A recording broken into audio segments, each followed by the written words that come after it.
Hi കൂട്ടുകാരെ, ഇന്ന് നമ്മൾ നല്ല ഭംഗിയുള്ള ഒരു സൺസെറ്റിന് ലുക്കുള്ള ഒരു ജ്യൂസാണ് കേട്ടോ ഉണ്ടാക്കാൻ പോകുന്നത്. അപ്പോൾ ഈ ചൂട് സമയത്തൊക്കെ ആരെങ്കിലുമൊക്കെ വിരുന്നുകാരൊക്കെ വരുമ്പോൾ അവർക്കൊക്കെ ഉണ്ടാക്കി കൊടുക്കാൻ പറ്റുന്ന അടിപൊളി ഒരു ജ്യൂസാണ്. അപ്പോൾ അതിനായിട്ട് കുറച്ച് വാട്ടർമെലൻ്റെ പീസ് എടുത്തിട്ട് മിക്സിയിലിട്ട് ഒന്ന് അടിച്ചെടുക്കാം. എന്നിട്ട് നല്ലതുപോലെ ഒന്ന് അരിച്ചെടുക്കണം കേട്ടോ. തരിയൊന്നും ഇല്ലാതെ നന്നായിട്ടൊന്ന് അരിച്ചെടുക്കാം. ആ ജ്യൂസ് മാത്രം എടുക്കാം. അങ്ങനെ നമ്മൾ വാട്ടർമെലൻ്റെ ജ്യൂസ് എടുത്തു. ഇനി ഇത് നന്നായിട്ടൊന്ന് തണുപ്പിച്ച് ഐസ് പോലെ ആക്കണമെങ്കിൽ അങ്ങനെ എടുക്കാം കേട്ടോ. ഞാൻ ഇപ്പോൾ അങ്ങനെ തണുപ്പിക്കുന്നില്ല. പിന്നെ വേണ്ടത് ഓറഞ്ചാണ്. അപ്പോൾ ഓറഞ്ചും നമ്മൾ കൈവച്ച് നന്നായി ഒന്ന് പിഴിഞ്ഞ് അതിൻ്റെ നീരെടുക്കണം. കാരണം നമ്മൾ ആ കുരുവോട് കൂടിയിട്ട് മിക്സിയിൽ അടിച്ച് കഴിഞ്ഞാൽ ഒരു കയ്പ്പ് ടേസ്റ്റ് വരും കേട്ടോ. അപ്പോൾ ഇല്ലാതെ നമ്മൾ കൈ വെച്ചിട്ട് പിഴിഞ്ഞെടുത്താലും മതി. അല്ലെങ്കിൽ മിക്സിയിലടിക്കുകയാണെന്നുണ്ടെങ്കിൽ കുരു കളഞ്ഞതിന് ശേഷം വേണം മിക്സിയിലടിക്കാനായിട്ട്.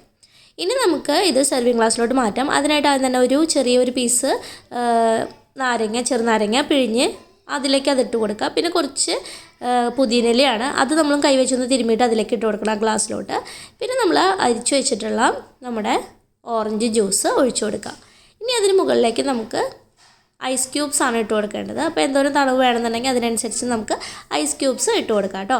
പിന്നെ അതിലേക്ക് നമ്മൾ 7up അല്ലെങ്കിൽ സ്പ്രൈറ്റ് ആണ് ചേർത്ത് കൊടുക്കുന്നത്. അപ്പോൾ നമ്മൾ മധുരം എക്സ്ട്രാ ആഡ് ചെയ്യേണ്ട ആവശ്യമില്ല. ഓൾറെഡി നമ്മൾ 7up അല്ലെങ്കിൽ സ്പ്രൈറ്റ് അല്ല ചേർക്കുന്നത്. അപ്പോൾ അതിൽ ഓൾറെഡി മധുരം ഉണ്ടല്ലോ. പിന്നെ നമ്മൾ അതിന് മുകളിലായിട്ട് ഒഴിച്ചു കൊടുക്കുന്നത് നമ്മുടെ വാട്ടർമെലൺ ജ്യൂസാണ്. അപ്പോൾ ആ ഒരു ജ്യൂസ് ഇങ്ങനെ അതിന് മുകളിൽ ഇങ്ങനെ ഒഴിച്ചു കൊടുക്കുമ്പോൾ തന്നെ അതിങ്ങനെ മിക്സായിട്ട് ആ ഒരു വാട്ടർമെലനും ആ ഓറഞ്ച് ജ്യൂസൊക്കെ ഒരുമിച്ചാവുന്ന ആ ഒരു ഭാഗം ശരിക്കും നല്ല സൺസെറ്റിൻ്റെ ആ ഒരു സൺസെറ്റ് സ്കൈ പോലെ ആയിട്ടാണ് കേട്ടോ കിട്ടുക. അതുകൊണ്ട് തന്നെ നമ്മുടെ ഈ ഒരു ഡ്രിങ്കിൻ്റെ പേരെന്ന് പറയുന്നത് സൺസെറ്റ് മോക്ടെയിൽ എന്നാണ് കേട്ടോ. അപ്പോൾ ഈ ഒരു സംഭവം റെഡി ആയിട്ടുണ്ട്. ഇത് നമുക്ക് ഫംഗ്ഷൻസിനൊക്കെ ഈ ഒരു ചൂട് സമയത്ത് എന്തെങ്കിലും ഫംഗ്ഷൻ ഉണ്ട് അല്ലെങ്കിൽ ആരെങ്കിലുമൊക്കെ വിരുന്നുകാർ വരുന്നുണ്ടെന്നുണ്ടെങ്കിൽ അവർക്കൊക്കെ ഉണ്ടാക്കി കൊടുക്കാൻ പറ്റും നല്ല അടിപൊളി ഒരു ഡ്രിങ്കാണ്. അപ്പോൾ നിങ്ങളെല്ലാവരും ഒന്ന് ട്രൈ ചെയ്ത് നോക്കുക. നിങ്ങൾക്ക് വീഡിയോ ഇഷ്ടമാവുകയാണെന്നുണ്ടെങ്കിൽ ലൈക്ക് ചെയ്യാനും ഷെയർ ചെയ്യാനും കമൻറ്റ് ചെയ്യാനും മറക്കരുത് കേട്ടോ. താങ്ക്